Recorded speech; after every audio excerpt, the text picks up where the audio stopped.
What is going down, my fellow believers? Hello, it's been a long time since I made a video, and I greatly apologize for that, but I think today's video will make up for it. So, I finally got to take my first ever trip to New York, which I've been waiting to do for my whole life.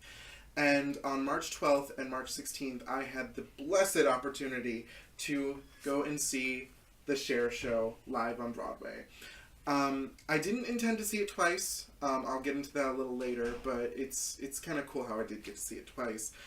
So as many of you know, I've been following the show since its first preview. I went to the first preview, the second preview, the mid-run when Cher attended the show, and the final concert, which ended up being canceled. So I have been with this show since the very beginning, and it's really cool to kind of see it in its final product live on Broadway. I've always wanted to do this. I've never had the opportunity to see a show like in its final incarnation on Broadway. So this was my first trip. I saw the Cher Show twice. I saw King Kong, My Fair Lady, and Wicked. It was an amazing trip, and I am so grateful that I got to do it. But so let's talk about how different the Cher Show is on Broadway. Also here, oh no, I dropped it. Here are my 2 tickets from the show. So let's begin. So I'm a huge fan of Cher, a huge fan of Broadway. So I was so excited from the get-go that they were going to make a musical out of her. And I think that this show is quite possibly it's in my top 3 of shows I've seen. I don't know if I want to put it at 1, but I just might. Because I've seen it in so many different ways that it's just crazy to me that I have seen this. And also thank you for everyone who has watched the review of when I saw it in Chicago and has begged me to see it on Broadway and review it, so I'm really glad I can do that for you now. So if I was to tell you guys what the main difference between Chicago and Broadway is that I believe in my heart that the Chicago production tried to be very intimate and tried to give us a very intimate look into Cher's life. Whereas I believe the Broadway final product is more of but also a campy, fun musical. That's what I think. That's how at least I think of it. I think that there's merits to each production. I think the biggest difference is that when it was in Chicago, they were very adamant that this was a variety show of Cher's life. It's going to look like a variety show. It's going to function like a variety show. And I think to this day that was such a cool idea, but they just did not know how to execute it well into the show. And I think by the halfway of Act 2, they kind of forgot that it was a variety show. So I think that they made the good choice in getting rid of it. However, I still think it was a cooler choice than doing a straightforward jukebox musical, which I think is what they did now, and I don't think that gives it enough credit because I think it does a lot more than that normally. But for Broadway, they ditched the entire variety show standpoint of it. I think you could still see it as that way, but at least in terms of them talking about it, it was not like that. So I don't even know where to begin with this. I think it's important to talk about the actors in it. Stephanie J. Block has evolved so much into becoming how Cher acts and is and everything. And it's really cool to see how she started in Chicago and to now. It's so different and so amazing. I was really worried because I read some Broadway World message board things saying that her performance now is just complete camp and over the top. And that couldn't be further from the truth. I think it is a perfect balance of just being enough of a little bit of camp to being still very heartfelt. And I should never have believed that comment because it was Stephanie J. Block. There was no way she was gonna not be an actress as well. So I think that that's a good thing. Teal I feel like she's evolved the least, but I don't mean that in a bad way. I just feel like she kind of had a good grip on who Lady Cher was, and I think she was really good at it. And to this day, I still think Teal is the one who looks the most like Cher and has a very cool sounding as Cher voice.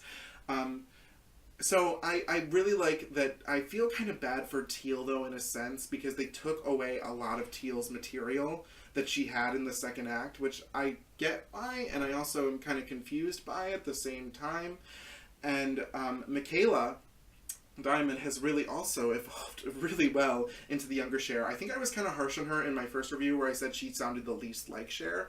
And I didn't mean that in a bad way, but it was just like Cher's younger voice sounds so different than what she sounded like in the 70s through the now.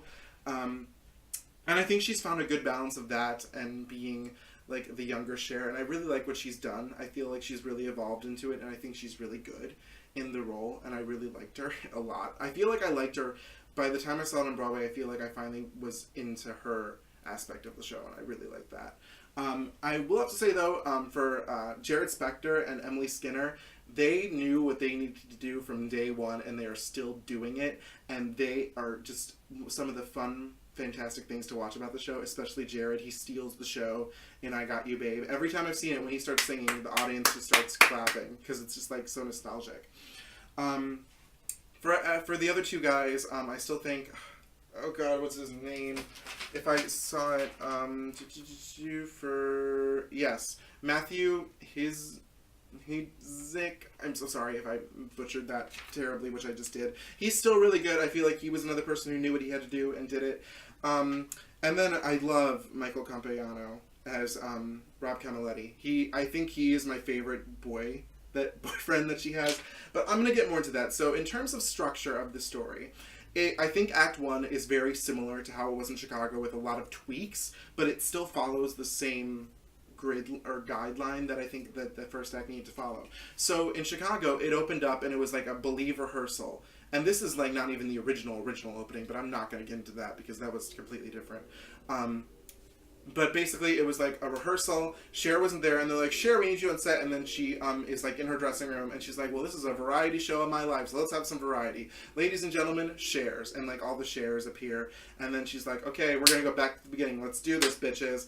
Whereas the new opening is now just, I believe, a concert.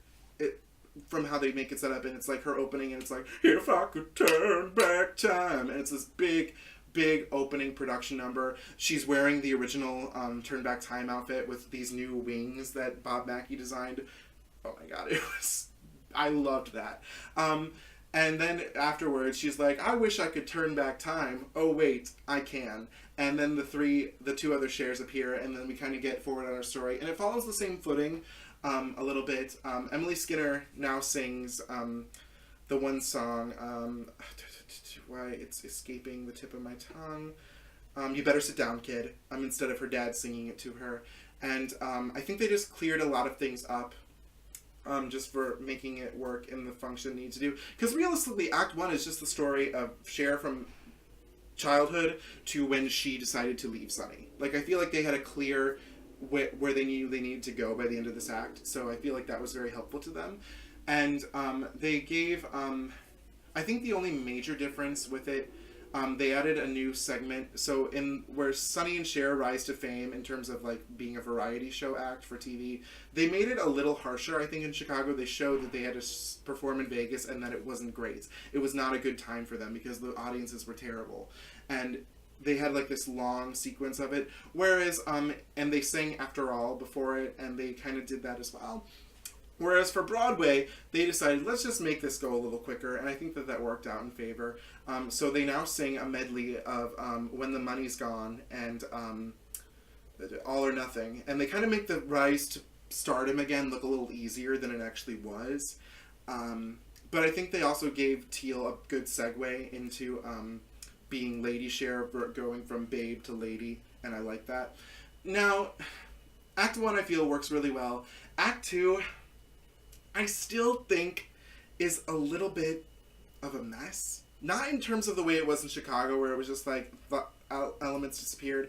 I just think that Act 2, they didn't know what they really wanted to accomplish, and I still am odded out by some things. So it opens basically the same way it did in Chicago with the end of a segment, and like Lucille Ball appears. And I think all that was kind of the same. They had an extra song for Sunny, but that didn't really add anything or take anything away.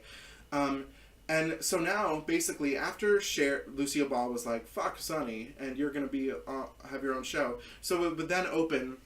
So then it was like a boom, like big, like drum roll, and then it was like, ladies and gentlemen, Cher. And it was like her variety show, and Teal in Chicago came out and sang Gypsies, Tramps, and Thieves. And then it went into this weird saloon setting where her and Greg Allman sang just like Jesse James, and then it developed into a dance of Dark Lady a fight between Greg Allman and Sunny. So here's what changed, and this is why I kind of feel bad for Teal. So, So now Teal is like there with Lucille Ball, and the thing happens. And then when it's like Ladies and Gentlemen Cher, it's now Stephanie J. Block in the Gypsy Tramps and Thieves costume, and she's singing it. And then the whole segment where they're in a saloon is now Stephanie instead of Teal. Like, this whole segment was Teal's, and now it's Stephanie's. And at first I felt like it was kind of confusing because they don't make a transition like they did for when for when Babe goes into Lady Cher. And what I have been thinking about this for a while, actually, and what I think it is that because this is Cher's first time performing solo, I think that that's what they're referring to now as Star Cher. I don't think the change is quite as clear unless you think about it. But I liked it. I still think the whole saloon sequence is weird. I think it made more sense with the variety show thing, because I was like, okay, it's a variety show, we're in a saloon. But since that aspect of this is gone now, I'm like, why are we in a saloon where Cher is like kind of like talking to Greg? I don't know. I don't know what the goal it was for it. I think they made the Dark Lady dance make more sense than it did in Chicago, but I still think I love the dance. Like, don't get me wrong, I love this dance number. But it comes out of nowhere, and it kind of does stop the plot for this dance number. And let me tell you, the dance is incredible. The girl who plays the Dark Lady, oh my god, I don't know if they say it. Oh yeah, they do here. Ashley Blair Fitzgerald, amazing. I've never seen someone contort like that on a Broadway stage in my life. So kudos to you. But again, it stops the show, and I don't know whether I like that or if I don't. And then here's what there's so many differences that I could get into this all day, but I think I'm going to go to the basic, what I think is the core. So in Chicago, Cher's like big moment was after, oh wait, I don't want to talk about that yet, because I do want to talk about this. They basically condensed everything, which I think worked, but because of this, they cut Rob Camilletti's storyline like in half. So I feel like when in Chicago, we saw Rob from the beginning to the middle to the end. Whereas on Broadway now, I feel like we get put into their relationship from middle to end. And I felt kind of bad because Rob had this gorgeous rendition of a different kind of love song for the Chicago version. And I really think that was a good song that emphasized what their relationship was. It was very different from Sonny. It was very different from Greg. This one was just really all about love. He didn't care that Cher was a star. He didn't care about that. He loved Cher for who she was. And I think that we lost a little bit of that with this. But it's not Rob's story, so I get it. But it was just this really lovely, I liked those scenes in the Chicago version that we got to see. And it just feels like they kind of sped through him in this. And I didn't think that that was kind of fair, because I think his relationship is so much more interesting than Greg Allman's. But, okay, so the big difference is that Cher's big number at the end of Chicago was a ballad version of Believe. Whereas now on Broadway, that is gone, cut, goodbye, and it's now You Haven't Seen the Last of Me. Which is really weird, because let me tell you this, in Chicago, You Haven't Seen the Last of Me appeared in Act 1 after her dad left her. And then it was like this weird thing where she's like, you haven't seen the last of me, but it really didn't make sense with what had just happened. Whereas now, it completely does. But here's my little slight umbrage I have with that. In Chicago, I remember reading various articles saying, I forgot who said it, but it was clearly someone within the show, it might have been the book writer or whatever, how they were so adamant about rewriting Believe as a ballad, putting it in as a ballad to represent Cher's feelings about love and all of that. So they were so adamant about it. And let me tell you, every night Stephanie J. Block sang that song, every 3 times I saw her sing that live, the audience was in tears, they were crying, it was gorgeous. That ballad was beautiful, and I was against it from the get-go. I was like, no, I don't want that to be a ballad. It works so well as a dance pop song. It's my favorite dance pop song. Please don't do that. And the first night, I was blown away. And everyone who I've asked who's seen it on Broadway was like, yeah, I kind of wish that was back in. Like, everyone loved it. I haven't met one person who didn't like the ballad. I've not met one. And so I was so shocked when they cut that from Broadway. When I found that out, I couldn't believe it. However, so like that's why I'm kind of upset about it, because they were so adamant about it and it worked so well. But I guess in terms of what they had to do, it was really not gonna work. So You Haven't Seen the Last of Me. They gave her a much more emotional scene to do before it, and Stephanie J. Block cried both times I saw it. So amazing actress. And You Haven't Seen the Last of Me works really well too. It's just like kind of odd. It's like picking 2 really good things, but one that you're just a little more passionate about, but they still work. And I think for the context of the show, it works, because I think that Broadway tried to make it less about the men in her life, which is a valid thing, and made it more about her. But I said that too. I wanted it to be more about her, not about the men in her life. But the more and more I think I saw the Chicago production, I really felt like those men were a part of her life though too. So it felt kind of odd to like shy away from it. And they did make Sonny a lot more sympathetic in the ending, which I think helped, because I think what we have to remember is that even though he was horrible to her, Cher forgave Sonny. So how can we be mad at Sonny if she chose to forgive him? And she did just fine without him. But he was still her friend. And I think that made the death scene, which they made Sonny's death scene a lot more clearer in this version, very well. And they did this really funny joke, I have to add. So, like, Sonny appears and she's like, "So you're really dead, huh, son?" And he's like, "Yeah, stupid tree." And then Cher goes, how short was that tree? Because Sonny died in a skiing accident because he like hit a tree. And I honestly thought I was like, Sonny is up there smiling every time that line gets said, because the one thing that Cher says in her eulogy is that Sonny was okay being the butt of the joke because he created the joke. And I like that a lot about it. And then the show ends instead. So basically in Chicago, it was like the through line of the show was the song "A Dream Is a Wish Your Heart Makes." And so it ended in Chicago. Basically, she was okay with herself and who she was. And so she sang "A Dream Is a Wish Your Heart Makes," and then it transformed in this big, glorious ending number of "Take Me Home," which made little to no sense using that song as the ending, but it grew on me. I can't lie. It did. So now instead, Cher's like, I just need to find a hit song. Like, she's okay with who she is. And, so and then her mom's like, "Here, try this," and she shows her what autotune is, and then it erupts, and she's like, "So I'm not just gonna say goodbye, I'm gonna say farewell, tour." And then it erupts into this giant big ending dance number of a medley of "Believe," "Strong Enough," "Woman's World," and then "You Haven't Seen the Last of Me," in this big epic finale. And it was gorgeous. Like, they ask you to get up off your seats. It was so much fun. I loved it, every second of it. However, if it were in my ideal production, I would have ended it with the medley of "Dream Is What Your Heart Makes," "Take Me Home," "Curtain Call," and then giant mega mix. I don't know if that's what the thing. I would have loved that a little more. Don't get me wrong, I love this new finale. I just think there was something a little more happy about happiness with the original ending, whereas this one's more about fun. So it's really kind of what you want out of it. It's still such a good show, and I also want to tell you how I ended up seeing it twice. So when I saw it on Tuesday, I saw the full cast.